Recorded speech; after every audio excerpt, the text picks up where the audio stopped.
नमस्कार दोस्तों, स्वागत है आपका जीएस मंथन पर। अपनी जो आरओ या पीएससी एग्जाम के लिए निबंध की सीरीज है, उसका आज अगला निबंध हम पढ़ेंगे। जैसा कि आप जानते हैं, इसमें हम पूरा निबंध पढ़ते हैं, समझते हैं, उसकी रूपरेखा समझते हैं। प्रयास हमारा ये रहता है कि हमें ज़्यादा से ज़्यादा शब्द मिलें।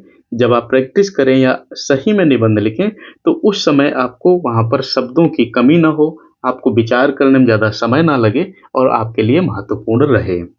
इसमें हम कोटेशन, अगर कहीं डाटा की ज़रूरत है तो डाटा, या किसी महापुरुष के कोई कथन की ज़रूरत पड़ती है तो हम उसको भी शामिल करते हैं, जिससे कि हमारा निबंध और प्रभावशाली हो। इस निबंध को हम प्रस्तावना, मुख्य भाग और फिर उपसंहार या निष्कर्ष तक पहुंचाते हैं, जैसा कि हमें परीक्षा में लिखने के लिए कहा जाता है। यदि आप चैनल पर नए हैं तो सब्सक्राइब कर लीजिएगा, जिससे कि आने वाले निबंध आपको मिलते रहें। कई बार क्या होता है, हमें चीज़ें पता होती हैं, हमारे दिमाग में होती हैं, लेकिन हम उनको भाषा में पिरो नहीं पाते हैं और हम विधिवत नहीं लिख पाते हैं। निबंध बहुत महत्वपूर्ण भूमिका निभाता है मेंस में। काफ़ी अच्छे नंबर इसमें मिल जाते हैं, थोड़ा ये ध्यान दिया जाए तो। आज का जो हमारा टॉपिक है, संघीय ढांचा और राज्यों की भूमिका। हम हर उस टॉपिक से निबंध लेंगे, लगभग 100 निबंध हम करने का प्रयास करेंगे, जिससे कि आपको बेहतरीन कंटेंट मिले निबंध के बारे में। आपको कहीं इधर उधर से ढूंढना ना पड़े। आपका काम बस ये रहेगा कि आप इसको सुनते जाइए, सुनते जाएंगे, उतने में ही दिमाग में सब बनता जाएगा। हम आपको पूरा डिटेल में समझाते चलेंगे। सारे टॉपिक हम निबंध के यहाँ पर पूरे कर लेंगे।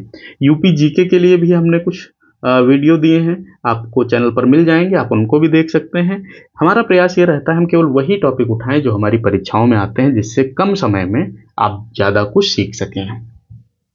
आज के निबंध की बात करते हैं, संघीय ढांचा और राज्यों की भूमिका। सबसे पहले हम लिखेंगे इसमें प्रस्तावना।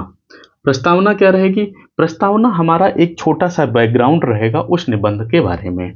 पहले हम निबंध को सही समझेंगे कि वो किस विषय में बात कर रहा है, क्या कहना चाह रहा है, जिससे कि हमारा निबंध जो है उसी के केंद्रीकृत रहे, उसी टॉपिक के केंद्रीकृत रहना चाहिए। हम इधर उधर की बातें बहुत उसमें नहीं लिखेंगे। प्रस्तावना में क्या लिखेंगे? भारत एक विशाल और विविधताओं से भरा हुआ देश है।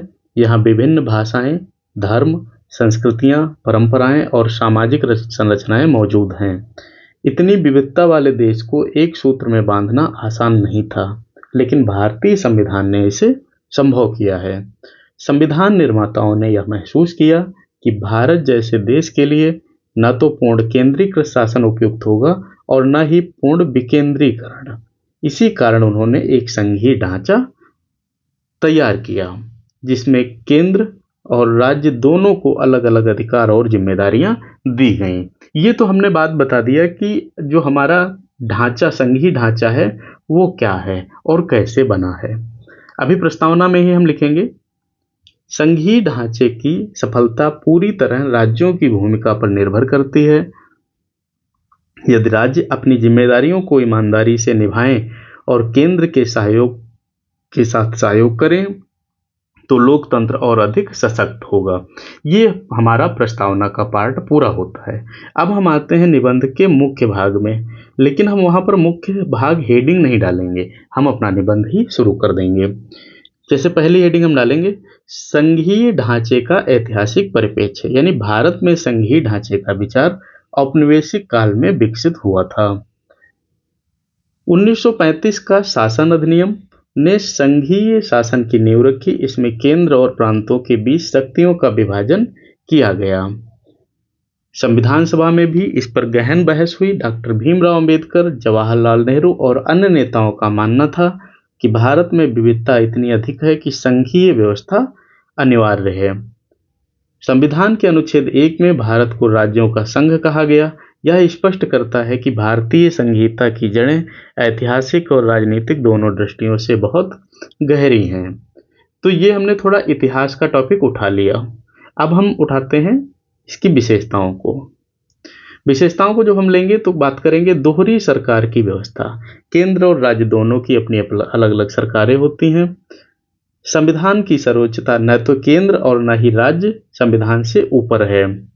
शक्तियों का विभाजन, यानी 7वीं अनुसूची में 3 सूचियां दी गई हैं। संघ सूची है, जिसमें रक्षा, विदेश नीति, मुद्रा, रेल, डाक आदि के मामले हैं। फिर आती है राज्य सूची, इसमें कृषि, पुलिस, स्वास्थ्य, सिंचाई, कानून व्यवस्था के मामले हैं। और समवर्ती सूची यानी शिक्षा, पर्यावरण, विवाह, जनसंख्या नियंत्रण आदि के मामले हैं। जो आपने पॉलिटी में पढ़ा था वहीं से संबंधित ये पूरा निबंध है, इसलिए हम पॉलिटी की चुनी हुई बातों को इसमें रख रहे हैं। संविधान की कठोरता और लचीलापन, कुछ संशोधन केवल संसद कर सकती है, जबकि कुछ संशोधन के लिए राज्यों की सहमति आवश्यक होती है। स्वतंत्र न्यायपालिका यानी केंद्र और राज्यों के बीच विवादों का निपटारा सर्वोच्च न्यायालय करेगा। आपातकालीन प्रावधान यानी राष्ट्रीय आपातकाल, राष्ट्रपति शासन और वित्तीय आपातकाल जैसी स्थितियों में संघीयता अस्थायी रूप से केंद्रित हो जाती है। फिर आती है राज्यों की भूमिका। राज्य भारतीय संघीय ढांचे की रीढ़ है, उनकी भूमिकाएं बहुआयामी हैं। स्थानीय आवश्यकताओं की पूर्ति यानी प्रत्येक राज्य की अपनी विशेष समस्याएं होती हैं, जैसे पंजाब में कृषि, महाराष्ट्र में औद्योगिकरण, पूर्वोत्तर राज्यों में अलग सांस्कृतिक और भौगोलिक चुनौतियां। राज्य इनकी पूर्ति बेहतर तरीके से कर सकते हैं। कानून व्यवस्था बनाए रखना यानी पुलिस और प्रशासन राज्य सरकार के अधीन होते हैं, इससे राज्यों में शांति और स्थिरता बनी रहती है। शिक्षा और स्वास्थ्य यानी राज्यों का सबसे बड़ा कार्य प्राथमिक शिक्षा, कॉलेज, अस्पताल, ग्रामीण स्वास्थ्य सेवाएं चलाना है। स्थानीय निकायों का सशक्त बनाना, पंचायत और नगर पालिकाएं राज्य सरकार के नियंत्रण में होती हैं, यह लोकतंत्र को जमीनी स्तर पर मजबूत करती हैं। नीतियों का कार्यान्वयन यानी केंद्र की योजनाएं जैसे आयुष्मान भारत, मनरेगा, स्वच्छ भारत अभियान राज्यों की सक्रिय भागीदारी से ही सफल होती हैं। फिर अगला आता है संघीय सहयोग में भागीदारी। नीति आयोग और अंतरराज्य परिषद जैसे मंचों पर राज्य अपनी समस्याएं और सुझाव रखते हैं, जिससे राष्ट्रीय नीति संतुलित बनती है। अब हम देखते हैं संघीय ढांचे को मजबूत करने में राज्यों का क्या योगदान होता है, ये भी हमारी हेडिंग पड़ेगी। इसमें हम पॉइंट के हिसाब से चीजें लिखते जाएंगे। राज्यों ने भाषाई विविधता को संरक्षित किया है। राज्यों ने स्थानीय स्तर पर लोकतंत्र को गहरा किया है। आर्थिक विकास में राज्यों की योजनाएं जैसे गुजरात का औद्योगिकीकरण, केरल की स्वास्थ्य प्रणाली, हरियाणा और पंजाब की कृषि क्रांति राष्ट्रीय स्तर पर आदर्श बनी है। फिर राज्यों की भागीदारी से ही सहकारी संघवाद को बल मिला है। अब इसमें कुछ चुनौतियां हैं जिनको हम लिखेंगे। केंद्र राज्य विवाद, जैसे कई बार राज्यों का आरोप रहता है कि केंद्र उनके अधिकार क्षेत्र में हस्तक्षेप करता है। वित्तीय असमानता यानी राज्यों की आय सीमित है लेकिन खर्च अधिक, इससे वे केंद्र पर निर्भर रहते हैं। राजनीतिक मतभेद, जब केंद्र और राज्य में अलग अलग दलों की सरकारें होती हैं तो टकराव बढ़ता है। आपातकालीन प्रावधान का दुरुपयोग यानी कई बार राष्ट्रपति शासन राजनीतिक कारणों से लगाया गया है। आंतरिक सुरक्षा चुनौतियां यानी नक्सलवाद, आतंकवाद जैसी समस्याएं राज्यों की क्षमता को सीमित कर देती हैं। समाधान और सुधार, वित्तीय के विकेंद्रीकरण को और मजबूत किया जाए, राज्यों को अधिक कर वसूली और उपयोग की स्वतंत्रता मिले। अंतरराज्य परिषद और नीति आयोग को और प्रभावी बनाया जाए ताकि राज्यों की राजनीतियों में शामिल हो। राजनीतिक दलों में सहयोग की संस्कृति विकसित की जाए। संविधान की संघीय भावना का सम्मान किया जाए और राज्यों की स्वायत्तता सुरक्षित रखी जाए। डिजिटल शासन और ई गवर्नेंस के माध्यम से केंद्र और राज्यों के मध्य पारदर्शिता का तालमेल बढ़ाया जाए। उपसंहार या निष्कर्ष, इसी को हम निष्कर्ष कहेंगे। निष्कर्ष, ठीक है। तो भारतीय लोकतंत्र की जड़ें संघीय ढांचे में गहराई से निहित हैं। केंद्र और राज्य यदि सहयोग और समन्वय के साथ कार्य करें तो भारत न केवल लोकतांत्रिक रूप से और सशक्त होगा बल्कि सामाजिक आर्थिक विकास की गति भी तेज होगी। राज्यों की भूमिका केवल प्रशासनिक नहीं बल्कि लोकतंत्र को जीवंत रखने की है। यह संघीय ढांचे की आत्मा है और यही भारतीय गणराज्य की शक्ति है। यह निबंध जो हमने लिखा है ये लगभग 2000 शब्दों के आसपास हमने लिखा है।